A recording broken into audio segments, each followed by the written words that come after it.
Bien, buenos días. Daremos inicio a la clase Regulación de la presión arterial.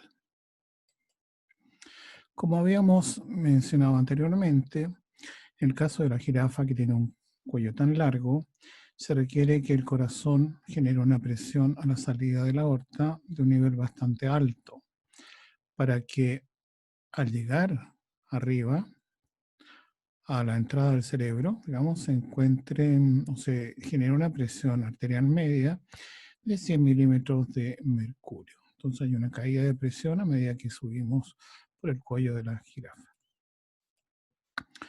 Por el contrario, aquí vemos a Ursus y a Lauri, que son animales de cuello cortito y que también tienen entonces, antes de la entrada al cerebro, una presión arterial media de 100 milímetros de mercurio, que es definida como presión arterial media normal.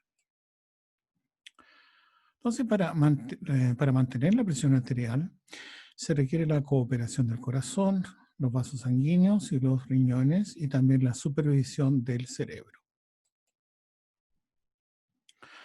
La regulación de la presión arterial tiene, digamos, dos componentes, una regulación a corto plazo y una regulación a largo plazo.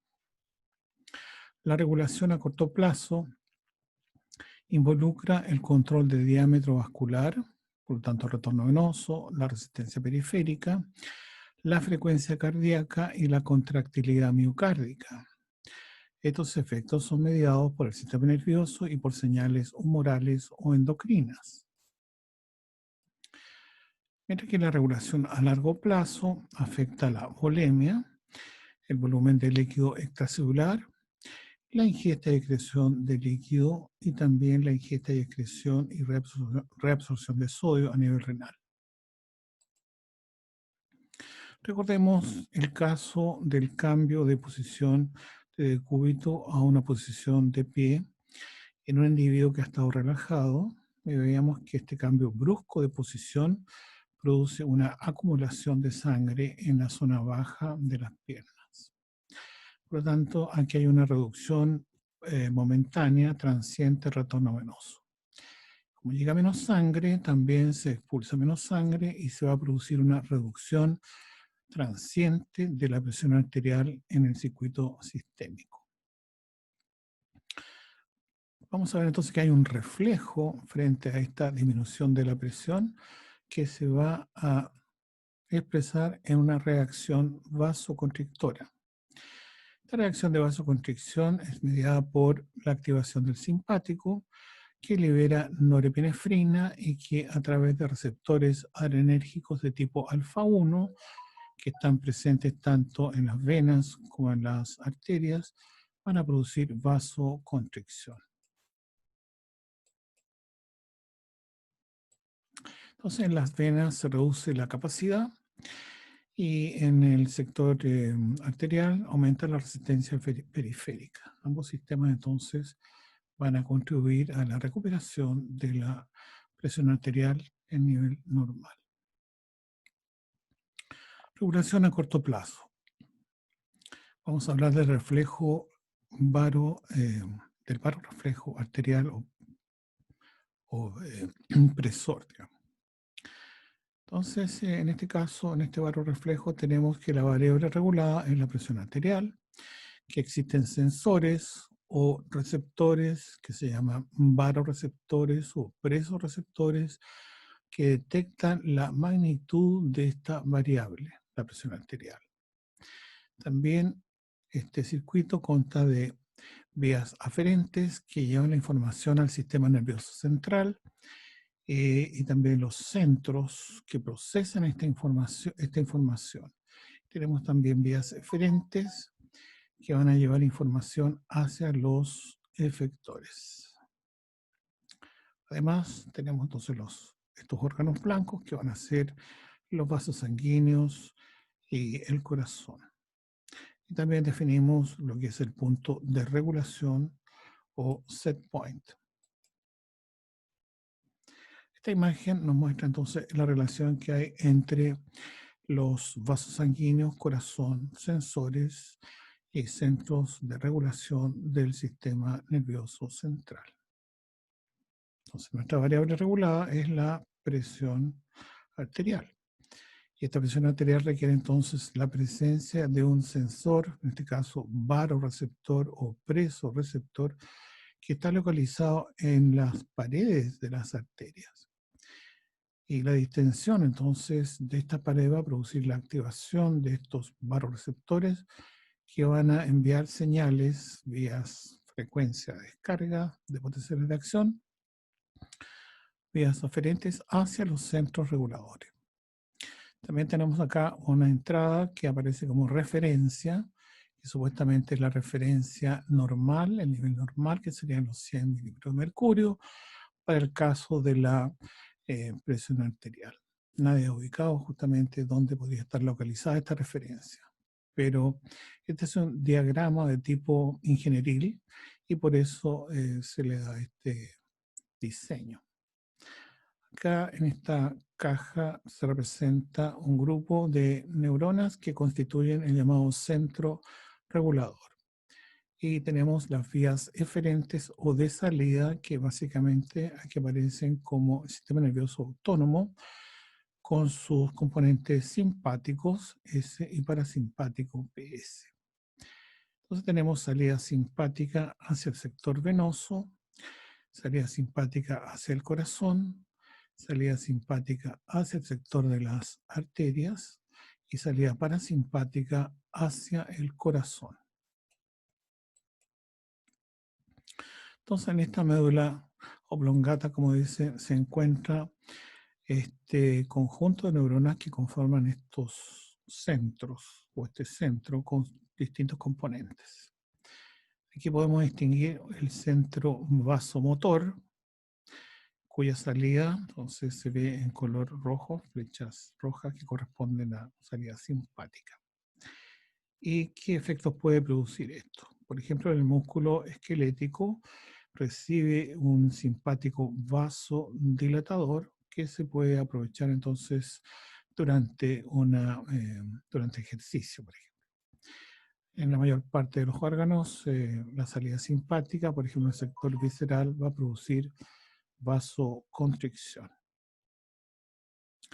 Por otra parte, tenemos un grupo de neuronas que conforman el centro acelerador del corazón, también simpático, y que va a producir aumento de la frecuencia cardíaca y aumento de la fuerza contráctil. Por otra parte, también tenemos el centro cardioinhibidor, cuya salida es justamente el parasimpático, acá en flecha de color negro, que va a producir básicamente una reducción de la frecuencia cardíaca y una reducción también de la fuerza contráctil, principalmente a nivel atrial.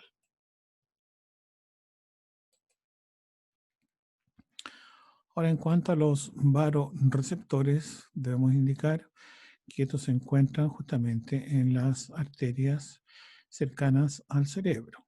Aquí tenemos una ilustración que nos muestra el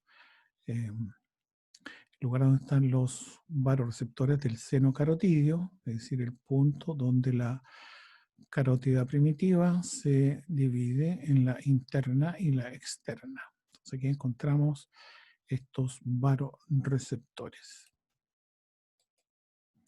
Pero también encontramos varoreceptores que son importantes justamente aquí en el callado o arco aórtico, ya que es importante también chequear cuál es la presión arterial a la salida de la aorta, particularmente por el caso de la circulación coronaria, como ya hemos discutido. Así que tenemos estos dos tipos de varoreceptores, los del seno carotidio y los receptores del callado aórtico. Ahora es necesario hacer notar lo siguiente, que justamente en estas regiones no solamente tenemos varoreceptores que detectan la presión arterial, sino que también tenemos los llamados quimioreceptores, están muy cercanos, y que participan en la regulación de la respiración. Así que tenemos quimioreceptores en el llamado cuerpo carotidio, en el seno carotidio, y también tenemos quimioreceptores a nivel del callado aórtico, será entonces el cuerpo aórtico. Entonces, no confundir los quimiorreceptores que son sensibles a cambios en los niveles de oxígeno, acidez y presión parcial de, ¿qué aparece, no? CO2. CO2 debe ser esto.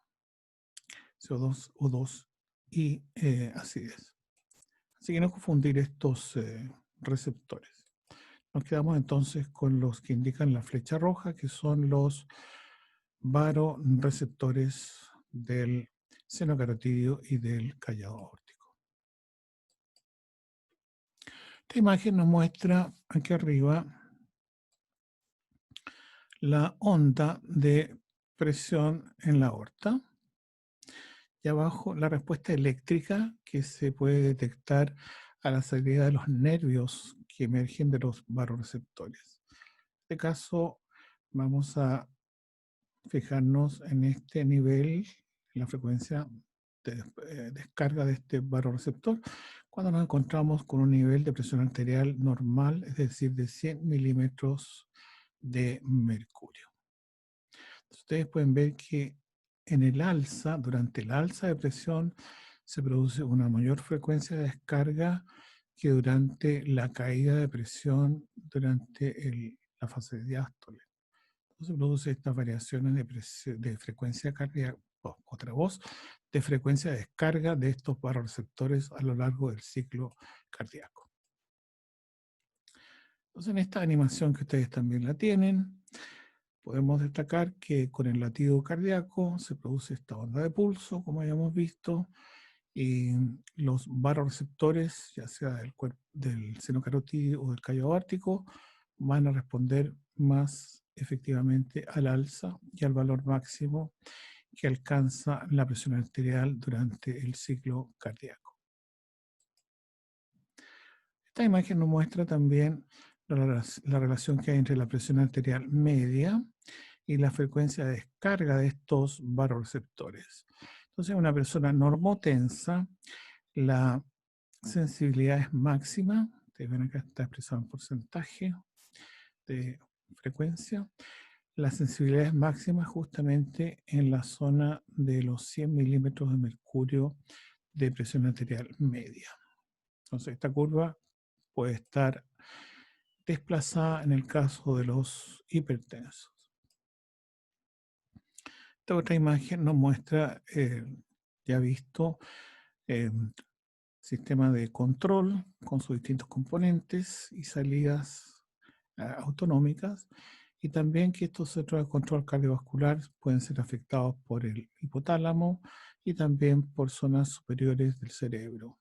Por ejemplo, pueden llevar información de ida y de vuelta que afecta, por ejemplo, la temperatura, cómo afecta la temperatura al sistema cardiovascular, ¿no?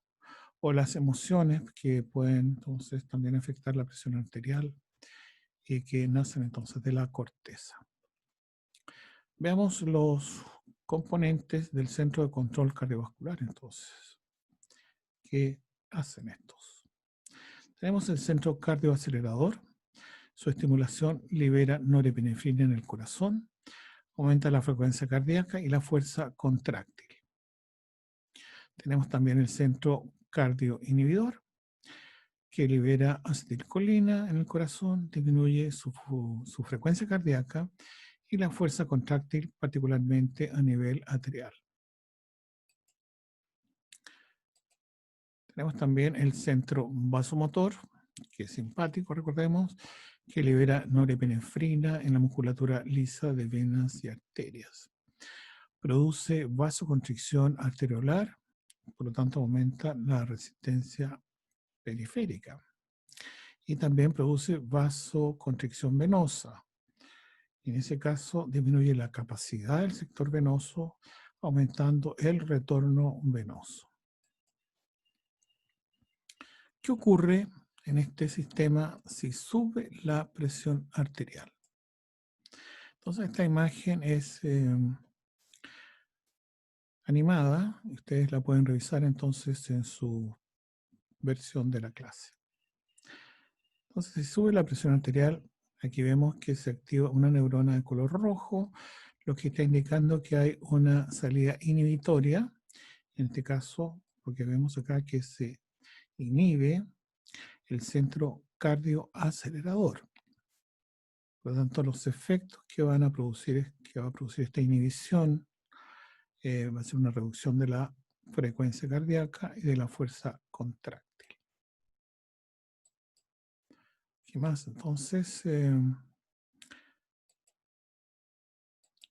tenemos también una activación del centro cardioinhibidor que está señalado por esta activación de esta neurona de color verde.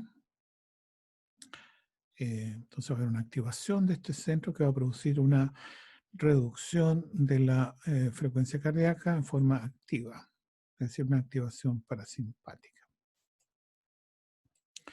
Y también tenemos en esta zona derecha una imagen de inhibición del centro vasomotor. Entonces aquí se va a producir una relajación pasiva al reducirse entonces la actividad de este centro vasomotor vasoconstrictor. Así que esta es una imagen que resume todas estas reacciones que ocurren frente a un alza de presión arterial, cualquiera que sea la razón, que excede entonces el valor del punto de regulación o set point. Revisemos ahora el efecto de la estimulación del sistema nervioso autónomo. Sobre el corazón, la estimulación simpática, entonces tenemos un aumento de frecuencia, un aumento de fuerza contráctil. También debemos agregar que la acción simpática aumenta el almacenamiento de calcio dentro del retículo sarcoplásmico, esto durante el diástole, y también su liberación durante el sístole. También aumenta la velocidad de conducción. Tenemos un efecto entonces llamado dromotrópico positivo. Y también aumenta la velocidad de relajación que definimos como efecto lucitrópico, en este caso lucitropismo. Efecto de la estimulación simpática sobre las arteriolas, produce arterioconstricción, aumento de la resistencia periférica. Sobre las venas ya hemos indicado que produce vasoconstricción, disminución de la capacidad venosa y por lo tanto aumento del retorno venoso. Veamos ahora el efecto de la estimulación parasimpática sobre el corazón. Ya hemos dicho que disminuye principalmente la frecuencia cardíaca y que se produce también una disminución de fuerza contráctil, principalmente a nivel atrial, ¿no? Es una estimulación intensa parasimpática sí podría producir algún grado de reducción de fuerza contráctil en el ventrículo. Entonces, al actuar fundamentalmente sobre la frecuencia, se va a ver una prolongación del intervalo PR en el electrocardiograma. Todos estos efectos ustedes los deben tener claros para entender cómo se regula la presión arterial, los efectos de la descarga simpática y parasimpática sobre este sistema. Recordemos también que hemos dicho que en general los vasos sanguíneos no tienen inervación parasimpática, aunque pueden tener receptores muscarínicos. Entonces, recordemos también que hay excepciones para esta inervación parasimpática, que son los tejidos eréctiles y también los vasos coronarios, como vimos en la clase anterior. Recordemos también que la presión arterial media va a depender de la interacción entre volumen minuto y la resistencia periférica total, que depende fundamentalmente del tono arteriolar. Esta ecuación ya la hemos visto, entonces presión arterial media es igual al producto de la frecuencia cardíaca por el volumen sistólico, y esto nos da el volumen minuto, y todo esto multiplicado por la resistencia periférica. Y estos son los componentes que pueden afectar a cada uno de estas variables. Veamos ahora los efectos de la distensión auricular y la sobrecarga ventricular de presión. Hay que destacar que el corazón es capaz de liberar hormonas peptídicas que afectan la función renal. Y estas hormonas son los llamados péptidos natriuréticos que veremos en detalle un poquito más adelante. Entonces, tenemos una regulación de presión arterial a largo plazo también.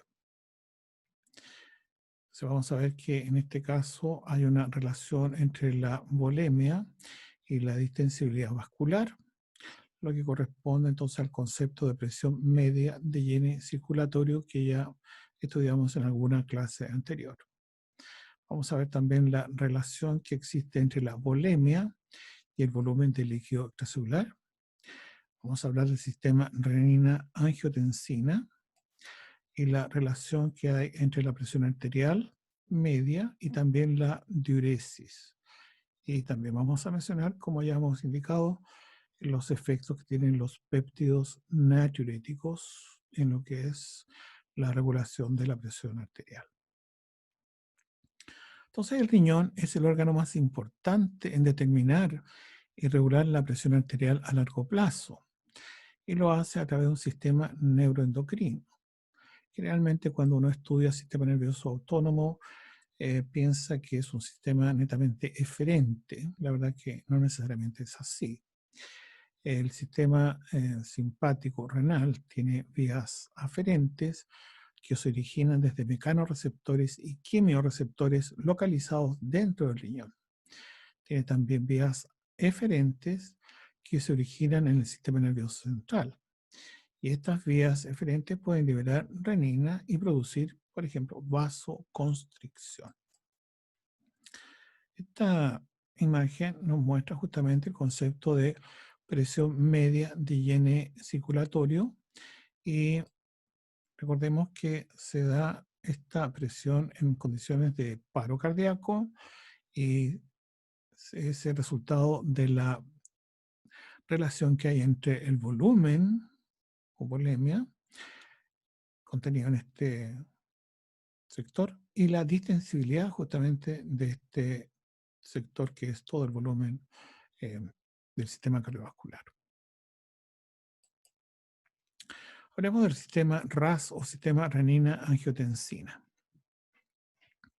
Entonces ya hemos dicho que el riñón posee mecanorreceptores que son capaces de sensar, detectar cambios en la presión arterial intrarrenal. Veamos entonces qué ocurre dentro del riñón si que la presión arterial se reduce. Si la presión a nivel aórtico se reduce, obviamente esta disminución de presión se va a transmitir al riñón y el riñón va a detectar esta disminución de presión. Como resultado de esto va a liberar renina, que es una molécula con actividad enzimática que es capaz de transformar el angiotensinógeno circulante, que es un producto fabricado por el hígado, en angiotensina 1. Así que, ¿qué es lo que hace la renina? Producir angiotensina 1 a partir del angiotensinógeno circulante. A su vez, la angiotensina 1 es transformada a angiotensina 2 por la hormona convertidora de angiotensina, o simplemente llamada ECA. Muy importante en este momento porque se dice que es justamente en la versión fija a membrana de la ECA, la zona de ingreso del virus COVID. Entonces aquí vemos ya que se produce esta angiotensina 2.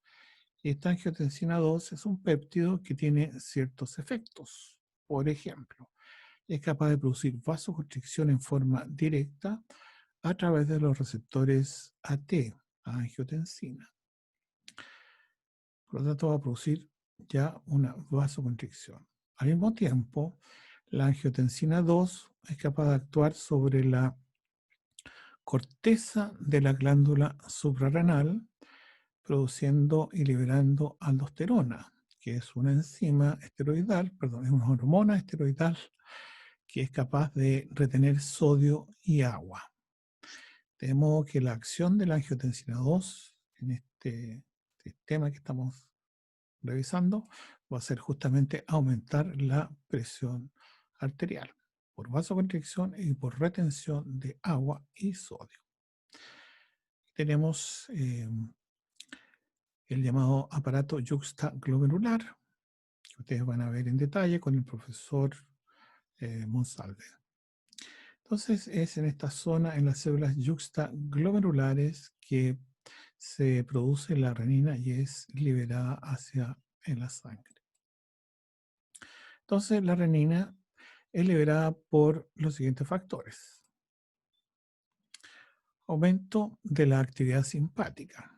Entonces quiere decir que hay una inervación simpática, hay un receptor de tipo beta 1 que puede ser estimulado por norepinefrina, por ejemplo, y que va a producir liberación de renina. Así que una activación simpática va a aumentar la presión también por la liberación de este elemento que es la renina. Otro factor que aumenta la liberación de renina es la disminución de la presión arterial intrarrenal, como ya hemos indicado. Y otro factor importante también que libera renina es una disminución de la carga filtrada de cloruro de sodio detectado en la mácula densa. Esto lo van a ver en detalle cuando estudien renal. Por ahora, sépanlo entonces que una disminución de la llegada de cloruro de sodio a través de los túbulos renales, cuando se acercan justamente a la mácula densa, produce una liberación de renina y aumenta la presión arterial. En esta imagen vemos la relación que hay entre la presión arterial acá en la línea horizontal y la secreción de renina por parte del riñón. Entonces, ustedes pueden ver en esta curva roja que si la presión tiende a ser normal o alta, la liberación de renina es mínima, digamos. Ahora, en la medida que la presión intrarrenal comienza a reducirse, es decir, nos movemos hacia la izquierda, aumenta la secreción de renina. Así que esta es la respuesta del riñón a una disminución de presión dentro del mismo órgano. Tenemos otra visión del aparato yuxtaglomerular, que lo van a ver más adelante en detalle.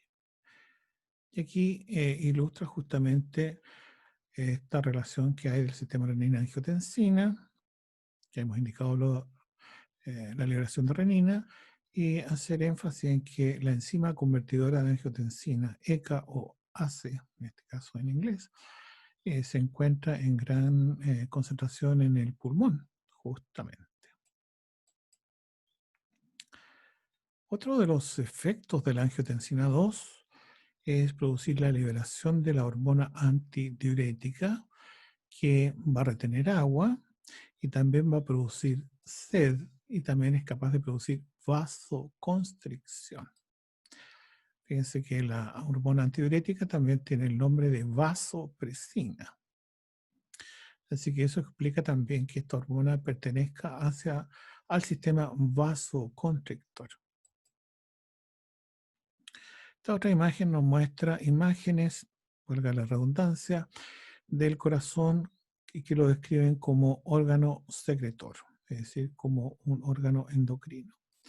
Aquí vemos en esta fotografía típicas vesículas de almacenamiento que deben corresponder entonces a los péptidos natriuréticos. Entonces, ¿cuáles son los péptidos natriuréticos que se han detectado?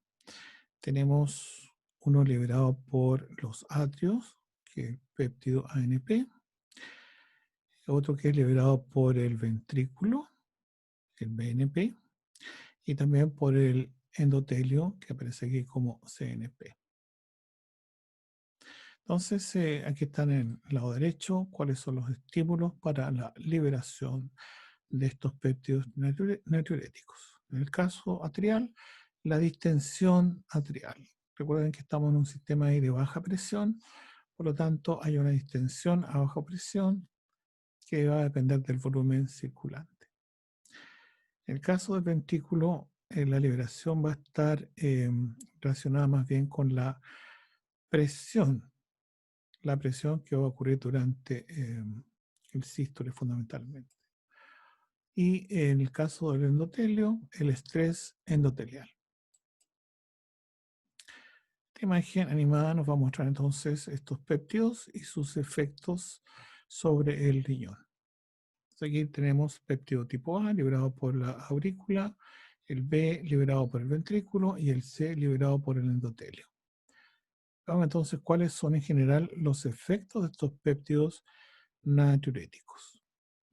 Primero existe una supresión del sistema renina, angiotensina y endotelina. ¿Qué más? Decrece la resistencia vascular periférica y también decrece la presión arterial. ¿Qué más tenemos acá? Este otro efecto que aumenta la natriuresis, es decir, la excreción de sodio y agua. Todos estos efectos entonces van a producir una disminución de la presión arterial. Entonces podemos decir que el volumen circulatorio se mantiene y resulta del balance de dos sistemas con características funcionales opuestas. Un sistema que lo que hace es retener sal y agua y producir vasoconstricción, y el otro excretar sal y agua y producir vasodilatación. Entonces, el sistema de retención de sal y agua y sistema vasoconstrictor está compuesto por el sistema renina, angiotensina, aldosterona y hormona antidiurética, el sistema simpático y el sistema de endotelina, que tiene una acción vasoconstrictora bastante notable. Por otra parte, tenemos acá el sistema excretor de sal y agua y el sistema vasodilatador, que está compuesto del sistema de péptidos natriuréticos, del factor hiperpolarizante derivado del endotelio y la secreción de óxido nítrico por parte también del endotelio.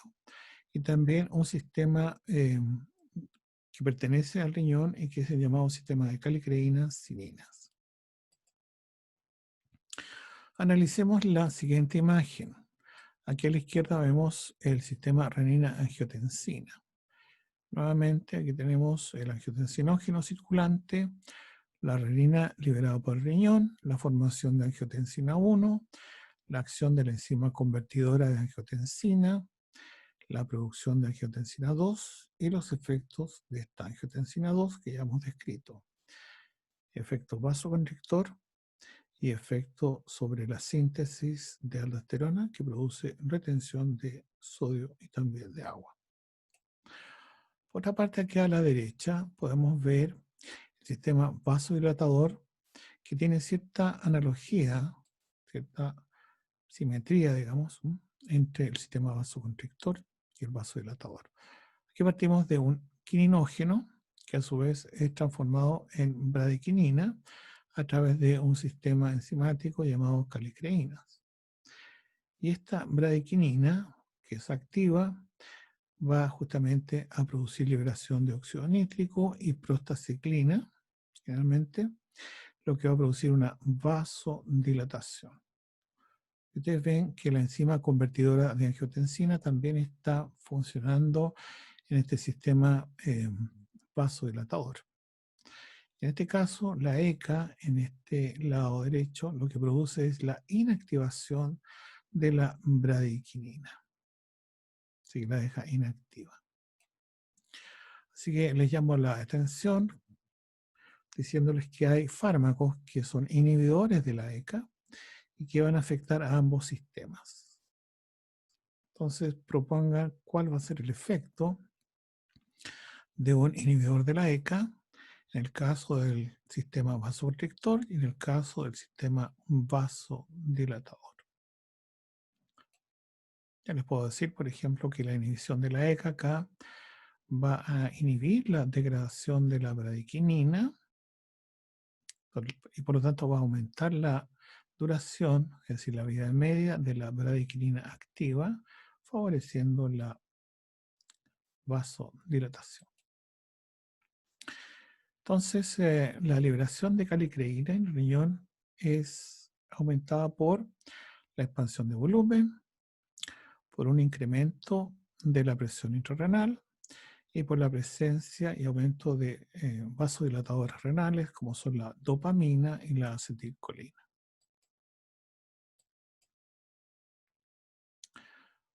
Bien, entonces, ¿qué es lo que hace la activación del sistema simpático? Ya hemos visto que produce liberación de noradrenalina y adrenalina, o norepinefrina y epinefrina. Entonces, ambas producen acción vasoconstrictora a través de su acción sobre receptores alfa, y también la epinefrina es capaz de activar receptores beta 2 que producen vasodilatación. Y ambas son capaces de estimular receptores beta 1, por lo tanto también van a liberar renina. Aquí tenemos la acción vasodilatadora por acción estimulante del receptor beta 2. Veamos entonces la relación que hay entre la presión arterial, la volemia, volumen de líquido extracelular. Entonces, la volemia y el volumen de líquido extracelular están directamente relacionados. Es decir, sube uno, sube el otro. Baja uno, baja el otro. Entonces, la volemia puede influir entonces en el retorno venoso y por lo tanto en el débito minuto y en consecuencia también en la presión arterial. Recordemos las clases de retorno venoso.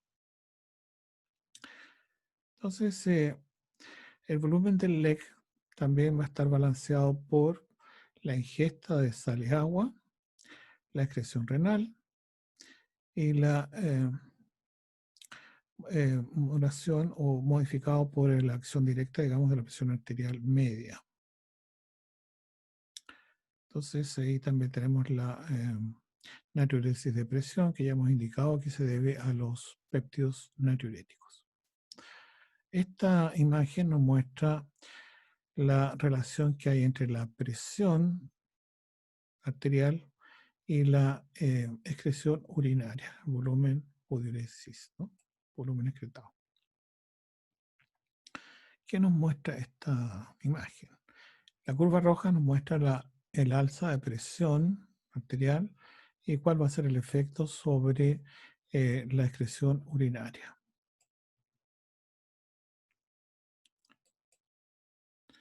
Entonces, en condiciones normales de 100 milímetros de mercurio de presión arterial media, tendríamos en una persona normal, entonces, un volumen excretor, una diuresis, que debería compensarse justamente con el ingreso de agua. Entonces, hay una ingesta y una excreción de agua que mantiene el sistema en equilibrio. Como promedio debería darnos entonces esta presión arterial media normal.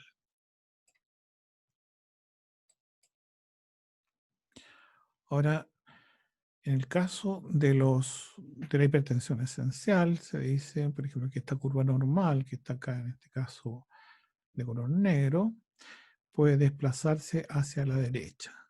Entonces, en una persona normotensa, la regulación estaría en este punto, mientras que en la regulación en una persona hipertensa va a estar justamente en un punto de mayor valor en cuanto a la presión, manteniendo la misma diuresis o parecida, digamos. Esta otra curva nos muestra qué ocurre en una persona normotensa cuando ingiere sal y agua en exceso. En este caso se mueve la presión arterial dentro de la curva normal y por supuesto que va a aumentar la diuresis y este aumento de la diuresis va a traer nuevamente la presión a los niveles normales. Bueno, esto es bastante teórico. La hipertensión es un síndrome bastante complejo, hay bastantes variables que pueden afectar en forma distinta a las diferentes personas. Veamos ahora el tema de la estenosis de la arteria renal.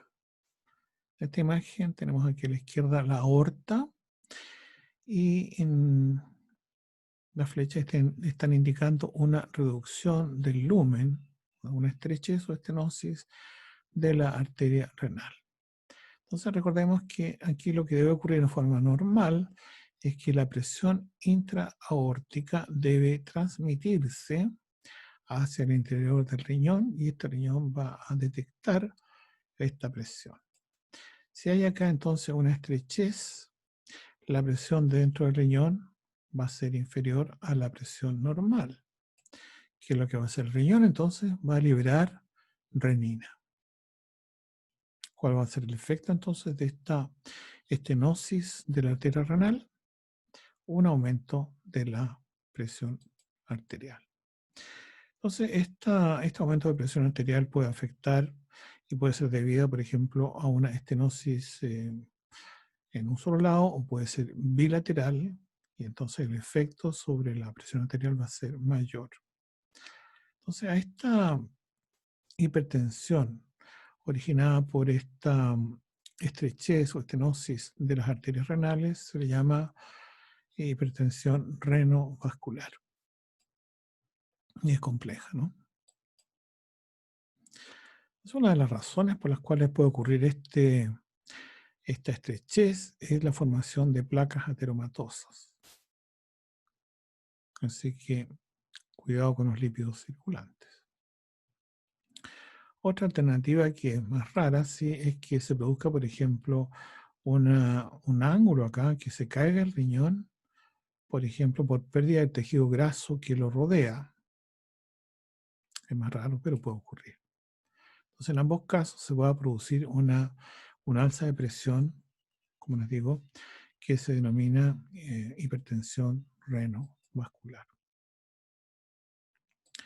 Las dos siguientes imágenes son para que ustedes las revisen y estudien justamente los efectos que tienen estas variables que hemos discutido sobre la presión arterial. Entonces aquí vamos a ver acciones a corto plazo y a largo plazo. Entonces es una buena alternativa para estudiar estos efectos. Como complemento entonces a esta clase debemos indicar algunos fármacos que pueden actuar en estas variables, en estos factores que afectan la presión arterial.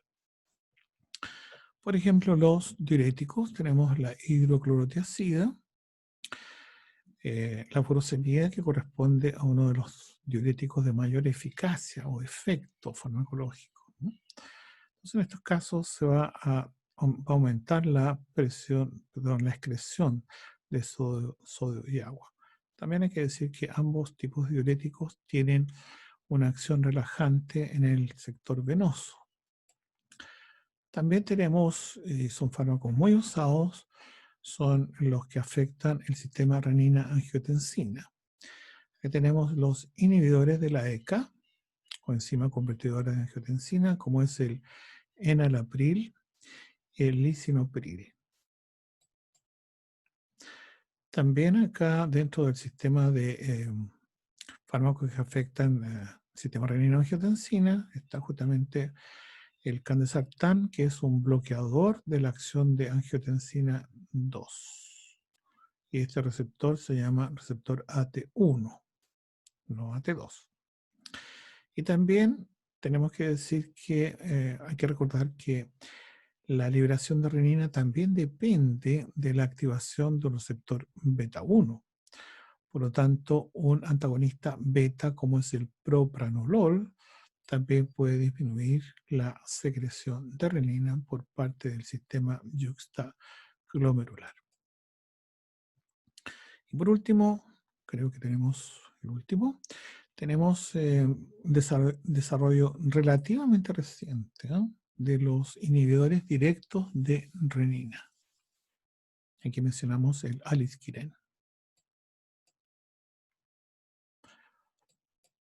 Control de presión de nuestro animalito. Y eso sería todo entonces.